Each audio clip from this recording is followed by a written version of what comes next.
मुनीब फारूक साहब, वजह क्या हो सकती है हुकूमत की ये नामजदगी पर, ये बात करने पर? बिस्मिल्लाहिर्रहमानिर्रहीम। देखिए, पहले तो मैं भी थोड़ा सा इस पे मुझे भी शक है कि ये कितनी संजीदा ऑफ़र है। चलते चलते बात हुई है, क्योंकि जहाँ तक तहरीक इंसाफ, पाकिस्तान तहरीक इंसाफ को जो नॉर्मल उनका रवैया है, मेरे ख़्याल में जब इस पे ज़रा डिबेट अब क्योंकि शुरू हो जाएगी तो आप देखेंगे by the end of the day वो कहेंगे हमने तो ऐसे ही बात की थी। वज़ीर-ए-आज़म तो बड़े सख्त खिलाफ हैं, ऐसी की तैसी। कौन मौलाना गफूर हैदरी साहब, बिल्कुल ऐसी की तैसी, क्योंकि वो चक्कर ही अंदाज कोई भी नहीं। थोड़ा इस तरह से था ना, हाँ, कंधे पे एग्जैक्टली। हाथ रखा नहीं, और सादिक संजरानी साहब के, और फिर हंसते हुए। वो उनका एक जो कैरेक्टर है एज अ जमात पाकिस्तान तहरीक इंसाफ का, the way they conduct themselves, वो बड़ा अच्छा उनको आता है स्पिन करना भी, कोशिश वो पूरी करते हैं, लेकिन मसला ये कि every time they try to spin they expose themselves further. वो ये उन्होंने करने की कोशिश की है। बहरहाल ठीक है, मैं इससे डिसएग्री नहीं कर सकता कि सियासत के अंदर एक बड़ा हैवी डोजेज होती है मुनाफकत की। आप उन लोगों के पास भी, you warm up to the people जो जिनको आप देखना भी शायद पसंद नहीं करते, लेकिन अपने सियासी मफाद के लिए करते हैं।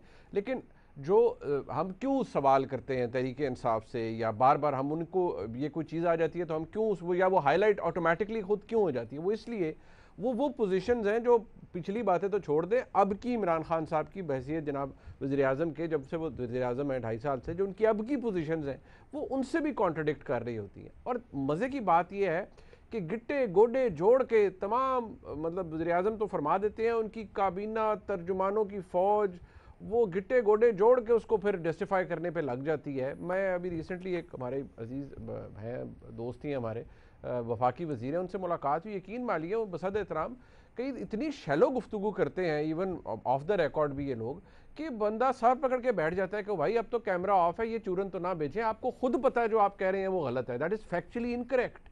और ये जो किया गया है ये ऐसे ही है, शाम तक आप देखिएगा। अगर इन्होंने ये ओन नहीं करेंगे कि ये संजीदा पेशकश थी, वो कैसे ऑन कर सकते हैं? इमरान खान साहब का पूरा नैरेटिव इस कचरे के डब्बे में चला जाता है अगर वो ये मौलाना के हवाले से बात करते हैं। और साथ ही साथ देखिए, वो जो अब्दुल कादिर साहब की बात है, वो उनको वो पीटीआई में वो शामिल हो गए, वज़ीर-ए-आज़म उन्हें अपने दफ्तर के अंदर वो पहना रहे हैं जो भी।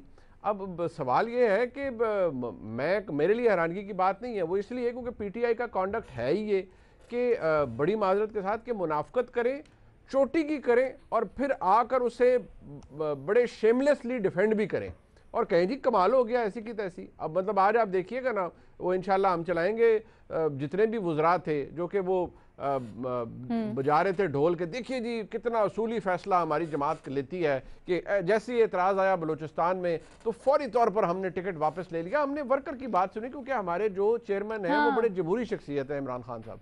आज देखिए क्या हुआ, वो एक कंपल्शन है ना, सियासत में कंपल्शन आ गई। उन्होंने कहा यार चूल्हे में गए असूल जो बोलते रहे हम, let's get to the bottom, let's get to the bare bones. Bare bones क्या है कि सियासत ऐसे ही करनी है, और सियासत ऐसी है कि भाई उसमें फिर हमने मुनाफकत भी लानी है, और चले ले आए। ये मैं इसलिए बार बार एक स्टेटमेंट जो हमेशा देता हूं कि पाकिस्तान तहरीक इंसाफ प्रैग्मेटिक पॉलिटिक्स कर रही है, ये उतनी अच्छी या बुरी जमात है जितनी बाकी है।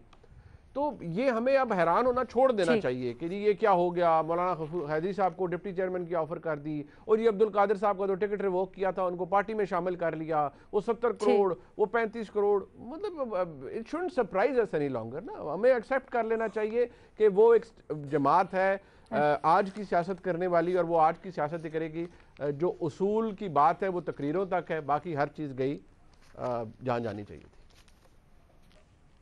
ठीक है जी भट्टी साहब, मैं एक मिनट बेनज़ीर, जरूर जरूर एक मिनट में आपके पास आती हूँ। मैं एक सवाल पूछ लूँ भट्टी साहब से। भट्टी साहब, मज़हर साहब ने अभी अपने तज्जिए में एक बड़ी अहम पॉइंट उठाया है। उन्होंने कहा है जो परवेज़ खटक साहब का मुतहरिक होना, तो ज़रा कुछ अफवाहें भी गर्दिश कर रही हैं कि मुझे बताइए क्या अब ये जो एक्टिव हुए हैं परवेज़ खटक साहब ख़ास तौर पे, क्या कोई राब्ते शाब्ते हो रहे हैं, क्या कोई हुकूमत से बातचीत हो रही है, क्या कोई डील हो रही है?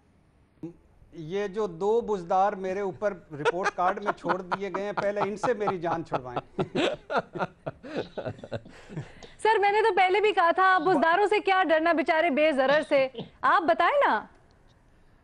पहली बात तो ये मैडम शेख के पहले मैं मज़हर साहब और मुनीब का बता दूं कि बुज़दार साहब हर साल 2.5 साल में हर चौथे दिन बुज़दार गया। पाकिस्तान की 56% आबादी, आधा पाकिस्तान का बुज़दार जैसा लायक अहल मुस्लिम लीग को सूट करता है। कोई बेवकूफ़ ही होगा आज पीपल्स पार्टी या मुस्लिम लीग में इस नून में से जो बुज़दार को बदलेगा। जो पीपी का हाल पंजाब में हुआ है, 5 साल बुज़दार निकाल गए, यही पीटीआई का हाल पंजाब में होगा। चीखें निकलवा दी हैं बुज़दार साहब ने। और ऐसी खूबियां इमरान खान साहब उनसे बताते हैं जो बुज़दार साहब को भी नहीं पता होती। अच्छा, दूसरी बात यह है कि इस पे सर जो सवाल आप गोल कर रहे हैं वो फटाफट बता दें। बात ठीक है, आपकी बात ठीक है। मेरी बात क्या ठीक है? तज्जिया बताए ना, मेरे कंधे पे रख के बंदूक चला रहे हैं सारी। मैडम शेख कुछ सुनने वालों पर भी छोड़ दें। नहीं आप बताएं ताकि सबको पता चल सके साफ साफ। अभी कच्ची पक्की चीजें चल रही हैं। आप 1-2 दिन में देख लीजिएगा। ये सेनेट का चेयरमैनशिप का वो लेने देना। भट्टी साहब की उम्मीद लगी हुई है, किसी ने उम्मीद दिलवाई हुई है भट्टी साहब को। अलीना, किसी ने उम्मीद दिलवाई हुई है भट्टी साहब को। उनकी उम्मीदों पे पानी ना फेरें, भट्टी साहब को 4 दिन खुश रहने दें। अच्छा, नहीं आज तो मैं भट्टी साहब से पूछ के रहूंगी। मैंने बेनजीर के पास भी जा रहे हैं, जल्दी से भट्टी साहब बता दे, थोड़ा सा खिचड़ी के इंग्रेडिएंट्स तो बताए ना। दम पे चले, हम बाद में चढ़ा देंगे। नहीं मैं मजीद आपको बताऊं बुज़दार साहब क्यों रहेंगे। लो जी, कसर अब मदर साहब निकाल देंगे, कसर अब मदर साहब निकाल देंगे। बता दे, 12 मिसालें लगाएं इस बासी कड़ी को। ये मैं आपको बता रही हूँ, सब लोग भट्टी साहब को डिस्ट्रैक्ट कर रहे हैं। ये खबर दबा के बैठे हुए हैं और हमें बता नहीं रहे हैं। भट्टी साहब जल्दी से बता दें।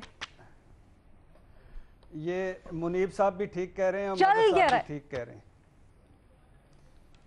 हैं। सर सबके कंधों पे बंदूक ना रख के चलाएं, जल्दी से बताएं।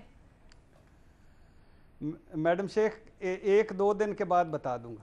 हाय भट्टी साहब, रहने दें आप रहने दें। आपने कुछ बताते, सबको पता चल चुका है भट्टी साहब, आपके पास सब होता है, आप बताते नहीं। आप दूसरों को ताने मत दें। भट्टी साहब, बेनजीर शाह साहिबा। अलीना, मैं सिर्फ ये कहना चाह रही थी कि देखें, पीटीआई ओन करती है या नहीं करती, इससे कोई खास फर्क नहीं पड़ता। पीटीआई वोट किसको करती है सेनेट के इलेक्शन में, ये देखना है।